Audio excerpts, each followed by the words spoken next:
Hello and welcome back here to Goodwood for part 2 of our tutorial series focusing on the A2A simulations Accu-Sim Supermarine Spitfire Mark 1 and Mark 2.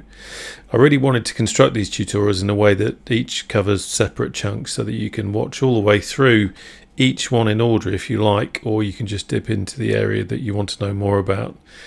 I really do hope you find this series useful. It's aimed at anyone new to the Spitfire or perhaps thinking of getting this superb simulation, but maybe they might be useful as a refresher if you've got some hours in the Spit but you've been away for a while. One of the great things about these A2A Accu-Sim models is that there is so much to learn, and I've learned a thing or two making these videos, which is always rewarding. So in part 1 we went over the cockpit and the exterior of the aircraft, talked about the 3 different propeller types and briefly discussed some of the main challenges of flying this iconic World War II fighter. So now in part 2 we're going to get our aircraft ready by visiting the maintenance hangar and the fuel and payload screens, run through initial checks and actually start the engine, then perform the tests and run-up checks, and we'll finish by doing some taxiing. Okay, so here we are. We've got our beautiful Spitfire Mark II, which we're going to use for this section anyway. And before we do anything, it's always a good idea to visit the maintenance hangar and to just check on the condition of the aircraft. So that's what we're going to do right now. And as you can see, we've got a few things that we need to top up, but let's starting from the top here. So we have our total weight. We've got our payload, we've got no ammunition loaded. If you wanted to, you can load some ammunition. There's no pilot in there at the moment, but if we then pop up this menu here and we stick our pilot in, you can see that the pilot weight has now been added. But for the moment we'll take him out. Let's remove that menu. We've got our total fuel, our top tank, and our bottom tank. So what we're going to do is just work around now by topping up. So we're going to top up the coolant fluid over here, top up the engine oil, top up the air. That's always something you need to keep an eye on because you are going to need that, really just to drive the pneumatic system. Oxygen to breathe is topped up already because we've not really used that in the last couple of flights. And then fuel, all I'm going to do, because we're just doing a run-up, is just put it, just fill up the bottom tank just so you can see how it works. Now, we're in the Mark II, so I've got 100 octane fuel selected. If we were in the Mark I, I'd have 87 octane fuel selected. That's just really how they were designed. If you've seen the previous video, then you've seen how the Mark II had a beefier engine in it, so it could take the higher octane fuel. Now when it comes to oil, you've got 3 different types, and it's worth just explaining how this works. You've got a summer grade, a normal grade and a winter grade. Now just because it says summer grade doesn't mean, it's the summer, I'm going to use it. It's really depending on the temperature that you're operating in. And to give you an idea, the summer grade is to be used when the temperature is greater than 90 degrees Fahrenheit or 32 degrees centigrade, and the winter grade is used when the temperature is below 20 degrees Fahrenheit or minus 7 degrees centigrade. The rest of the time you're using normal, and certainly here in Old Blighty, where we don't necessarily get such extremes of temperature, most of the time you're going to pretty much get away with using the normal grade. And it's just important that you sort of understand that, because it can have an effect on your temperatures more significantly. So we've been into the payload and fuel manager now, and we've topped up all our liquids and our fuels and that kind of thing. What we're going to do now is go over to the maintenance hangar so that the crew chief can tell us what a lousy pilot we are. So let's come out of that, go into the maintenance hangar, and this is a bit I particularly love about A2A aircraft. In the GA aircraft you can actually do as part of this, I guess, or connected to it, you can do a full walk around. In the warbirds you've just got the maintenance hangar, but this is the bit that, along with the previous screen that we were looking at, gives you your living and breathing aircraft. that will punish you if you don't look after it. So this particular one, we've got 126.7 hours on it now. General condition is nice condition. The crew chief isn't reporting anything particularly nasty. We go into the engine here. We can run a compression test, and this will give us an indication of where we are at in our cylinders. None of these cylinders have been replaced since it had 0 hours, so they're doing pretty well. We can see everything else is in the green. It works on a simple system. If it's yellow, it's a warning. If it's red, you need to replace it. And how you operate the aircraft, how you treat the aircraft, will have an effect on how all these bits and pieces look here. Also on this screen here, if you damage things like landing gear, flaps, you're going to see those indicated here as well. And also, just to remind you from the previous video, this is where you'd be swapping out your propellers. In the Mark I, it's where you'd be also swapping out your canopy if you wanted the flush straight edge canopy. So there you go. This is the maintenance hangar. Always worth coming here before you go anywhere. If anything, it's part of the fun. It gives you your living, breathing aircraft, and also makes sure that when you take off, you don't have any nasty surprises.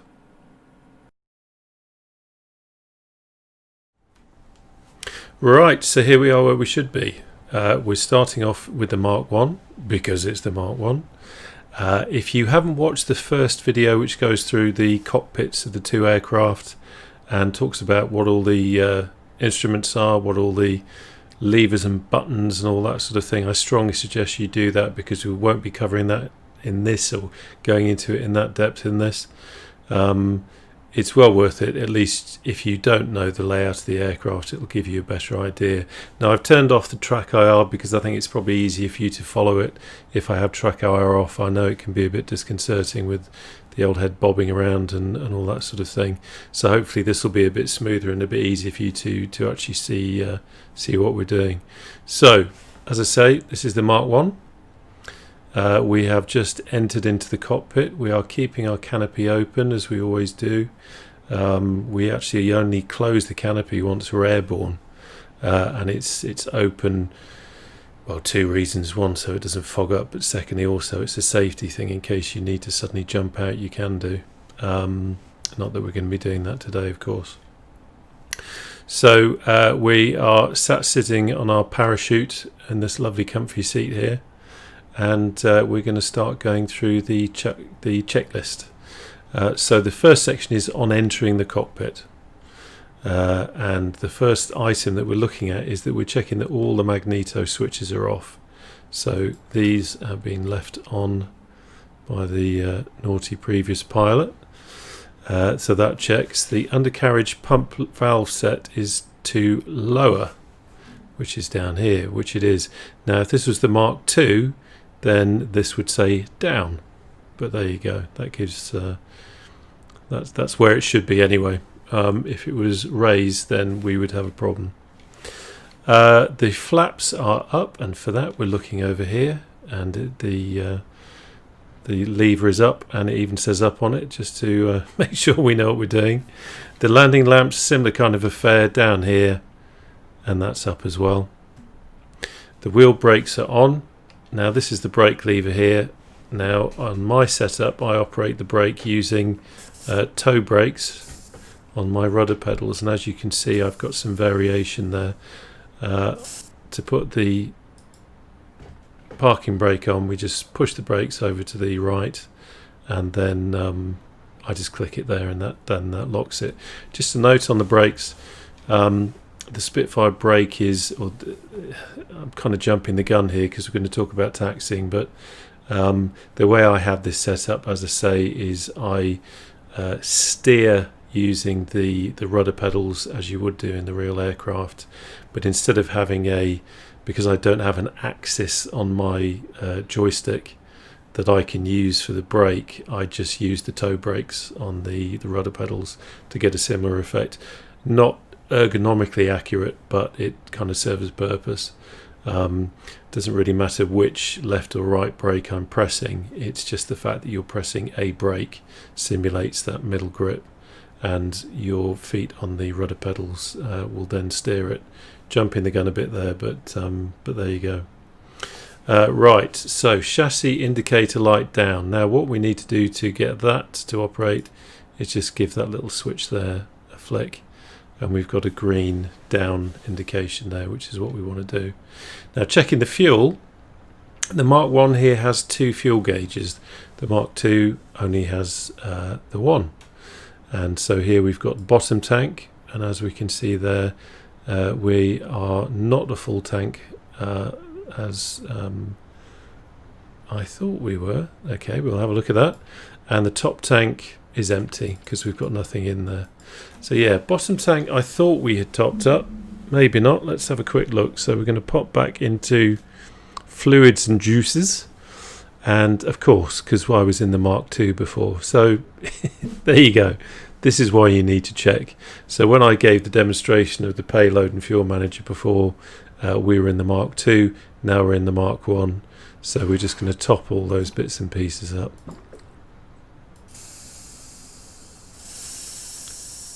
I will top up the bottom tank. We're not going anywhere, but at least it's there. And while we're at it, let's have a look at the maintenance hangar as well, just to see if the crew chief has got anything to say. No, 7.3 hours, 4.9 hours on the engine. If you really do smash the engine, you can do a complete overhaul, and that's really what that does. Swaps the engine out very quickly, change the canopy, change the prop. I think for this I'll put the I'll put the weighbridge fixed pitch. Wouldn't do, but actually no, I won't. I'll put the 2-speed on. So yeah, that's the fuel. So now if we go onto the bottom tank, we've now got a full tank on the fuel, which is good. You see, this is why you need to check these things, because if we were going on a flight now and I just switched out from the Mark II into the Mark I and we were going somewhere, potentially we could have been in trouble because we wouldn't have enough fuel. So it's always worth having a look at that. And now we need to have a look at the controls. So let's joystick, that's looking good, and then rudder is looking good as well. Again, I think I mentioned it last time, but one of the great things about the design of the Spitfire joystick is that, let's have a look, you can make left or right inputs into the with the spade grip, and it wasn't actually going to, the control column as it were, wasn't going to be sticking into your legs. Just a neat little idea, especially seeing as it's so cramped in this cockpit. You kind of need everything that you can get. Okay, so we've done that. Also, normally with track IR I'd be looking outside when I did that as well, but let's just have a look. Yep, that's working fine. And right aileron is working fine. And this is horrible not being able to use the track IR, but we'll have a quick look. Elevators all looking good as well. And if I just move forward a bit in the seat, there we go. We can see our rudder is there as well.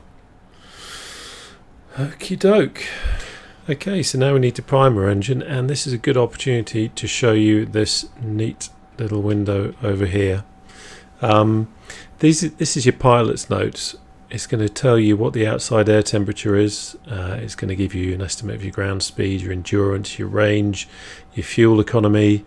It's telling us that we've got the 87 octane fuel set or loaded into the aircraft. It gives you your power settings for takeoff, climb and cruise, which is quite a handy little reference.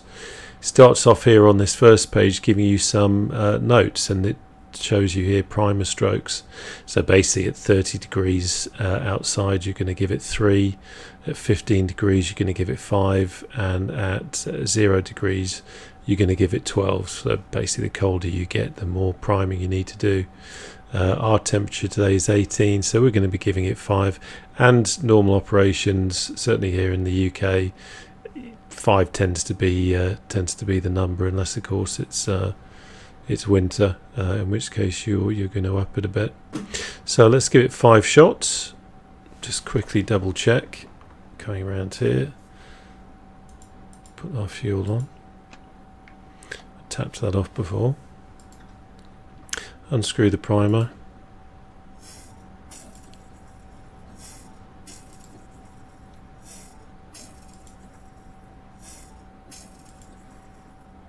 Okay, there we go. So that's us primed now.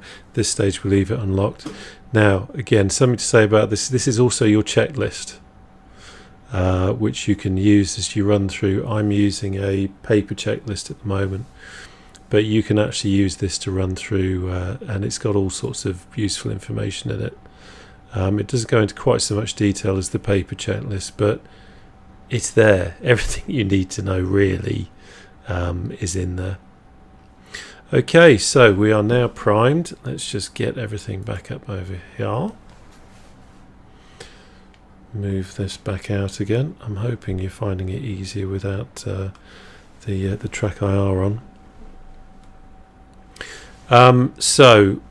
One thing I quickly want to just double check. Yeah, trolley accumulator is still on. So what we're going to do now, I'll talk about it before I actually do it. We're going to hold the start button here, and we're going to prime until the engine catches, and then once we've done that, the throttle is open only as far as avoids rough running. Ideally we're looking between 800 and 1000 RPM.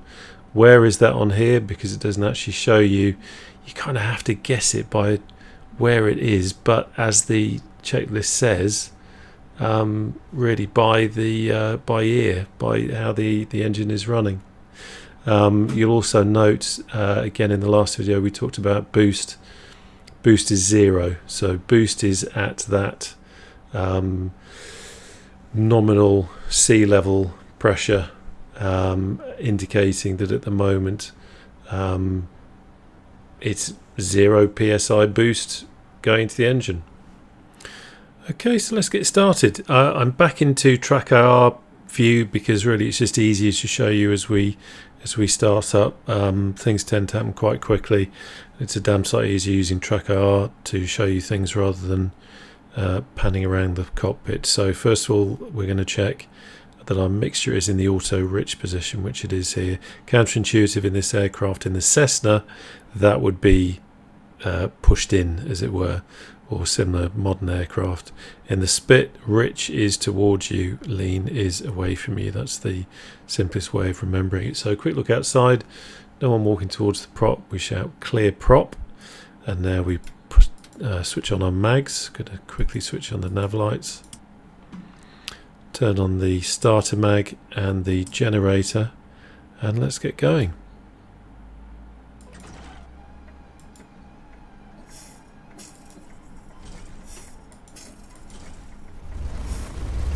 There we go, we have a start. Straight away, propeller into the fine position. Close our starter switch. Lock our primer. And everything's looking good. Looking down here now. Just adjusting that throttle a bit. So yeah, looking down here now, our oil pressure, we need to be at least 45. And it is. That's fine, happy with that.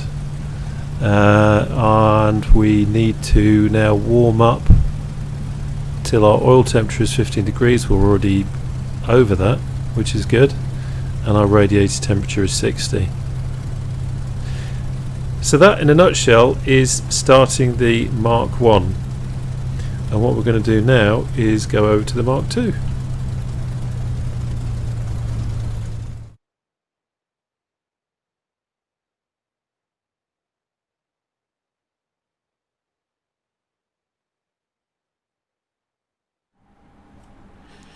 Okay, so here we are in the Mark II, and we're going to follow pretty much a similar procedure. We're going to check that our mags are off, which they are. We don't have a starter mag in this because we have the Kaufman starter system. We're going to check that our undercarriage is set to down, which it is. Our flaps are up, the landing lamps are up, the wheel brakes are on. Let's just set that now. There we go. Chassis indicator light is showing down, and we're going to check our fuel tank. We've only got one fuel tank in the Mark II, remember, and that's full. Sorry, fuel gauge. So the top has got our 48 gallons in it, and the bottom has got our 37 gallons. And you have to do your top. Your top tank will feed down into your bottom tank, so you don't have quite the same visibility as you do in the Mark I. You have to use your head a little bit more for that. Okay, so let's check our controls. Much easier with Track IR. Very much recommend you get it if you don't already have it. Okay, that's nice and easy. So our mixture is set to auto rich. In opposite to what we were doing in the Mark I, we're now going to set the air screw or prop control here to fully fine. And then we are going to load a fresh cartridge into the Kaufman system. I love the Kaufman system. First time you do it, it's a little bit odd, but pull this thing here and there's a rotating drum, and that loads in a new Kaufman cartridge. What is it? It's like a big shotgun cartridge. When it fires, it sends hot expanded gas down into the engine and starts turning it over, and engages the starter ring at the same time when we press this magic button here. Right, so our throttle is cracked, our radiator is fully forward, which is where we want it to be so that we don't overheat. Let's unscrew the primer, give it 5 shots as we did before.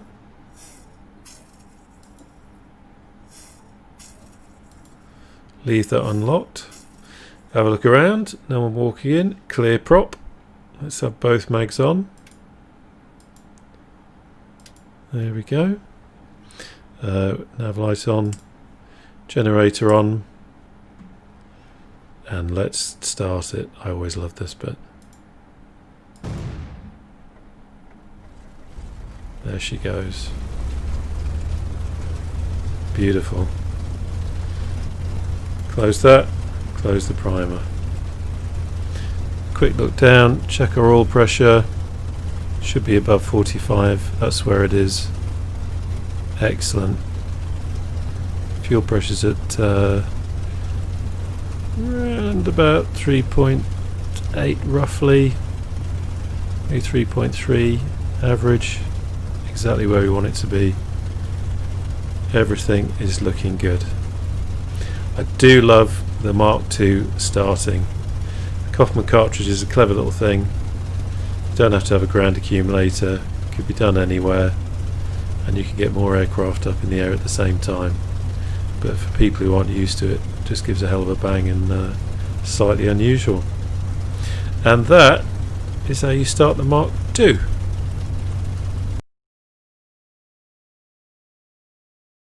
So with a Mark I, first of all, make sure that you're not running the starter for more than 20 seconds, and then give it a good 30-second rest in between your attempts. Don't oscillate the throttle lever, but open it slowly to get the engine running at a fast tick over. And if the engine begins to fade or backfire excessively, close the throttle straight away and open it again slowly. Particularly in cold weather, you're probably going to find that you might have to give it some vigorous priming before it will actually catch, and don't be afraid to really lay into that. With the Mark II, check you haven't flooded the engine, reload another cartridge using that ring, and just try again. Try and avoid over priming it. Eventually it will start, but make sure that you don't over prime it, and just remember you've got 3 cartridges. Okay, now we've started. This is where the clock is really ticking. We're just idling now, warming up nicely at a low idle, and we're going to start running through some other checks. So first of all, let's have a quick look at our fuel pressure. So it's bobbing around just above 3. Ideally we're looking at between 2.5 and 3 pounds per square inch. I'm not overly concerned that it's just above 3. That's absolutely fine. Going over to our pneumatic pressure, we are well above the 120 minimum for our brake pressure there. We're going to lower our flaps and then back up again, watching our pneumatic pressure rising again. Set the altimeter to QFE, so really we're just setting it to 0 as we are sitting on the ground here at Goodwood. Sometimes a bit tricky with the old mouse wheel to get it spot on, but that will do. And now we have a look at the compass, checking the temperature here. We're okay, we've got plenty of time. So what we're going to do is set the compass to north. Here we go. And then lock it down. And our heading here on the compass is 245. Our gyro here is reading 340, so it's well off.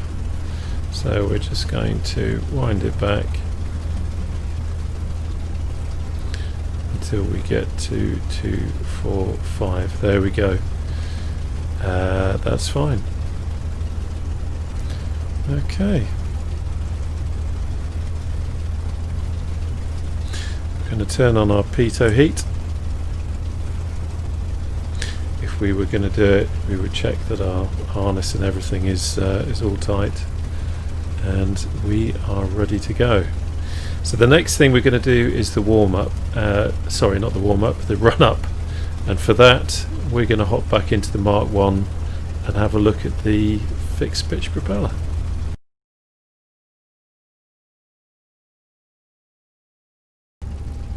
So here we are, we're in the Mark I, we've got our fixed pitch prop, we've got no prop controls that we need to check, so all we're going to do with this configuration is check the boost. First of all, we will go and get our friendly chaps to hold the tail down. There we go, they're holding the tail down. And then we're going to open the throttle and make sure we've got enough boost. So opening the throttle there, and as you can see, boost coming up. Excellent, and we are over 6, so let's close that down very quickly.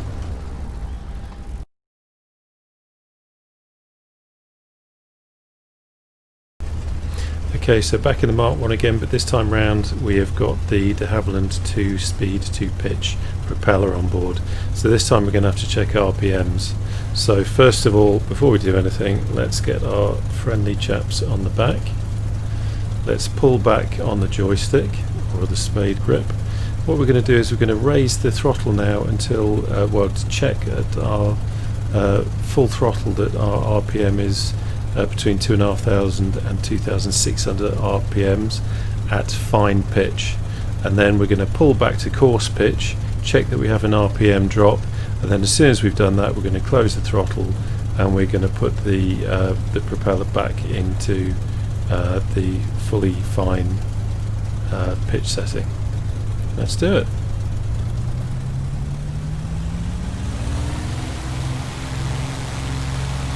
That's good, that's what we want. So let's quickly do the propeller. It drops, and let's bring it back down.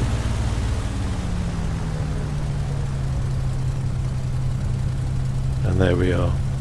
Prop back in fully fine position, and we're just ticking over.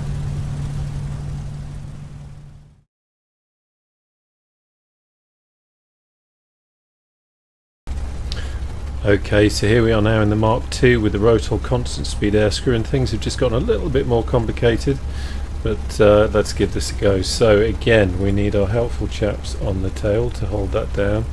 We're going to pull the elevator all the way back. We're going to open up our throttle, check our boost. Our boost is good. Throttle back, or rather come back on the propeller now to 24, find our 24, there we go, I'm going to pull back on the throttle slightly. Does the RPM drop? Does it go back up again? Yes. Check the oil pressure is above 80.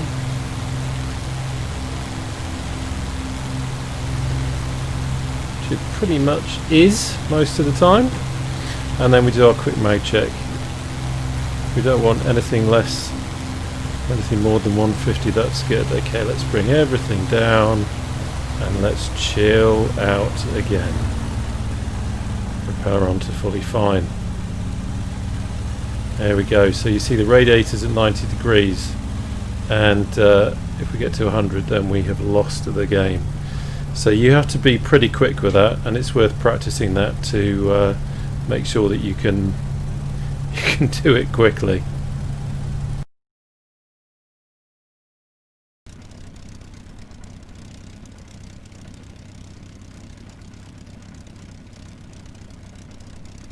Okay, so let's do some taxiing. Very simple. If you want to turn left, push the left rudder pedal and apply some brake. If you want to turn right, push the right pedal and apply some brake. So let's just quickly check our brakes for a start. Yeah, they stop us. Let's check our brake pressure. We have 80 in each. Let's go. So as you know, we have a huge grate nose in front of us here, which makes it difficult to see what's directly in front of the aircraft. So what we have to do is a series of S-turns. Of course, track IR also helps in that you can stick your head out the cockpit and have a look. But just making gentle movements using the this differential braking.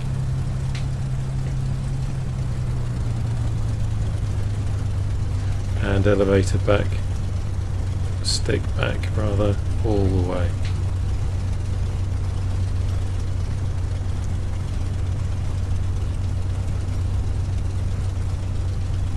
It's a good idea to practice just by driving around an airfield really until you get the hang of it. Until you get the feel for how it works.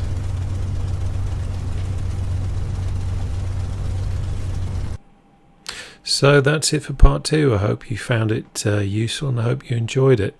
In part 3 we're actually going to be taking to the air, taking off, flying around and landing the aircraft, so it gets a little bit more complicated, but you'll get a better idea of what this fantastic Spitfire is all about. Anyway, thank you very much for watching, and I'll see you on the channel again soon.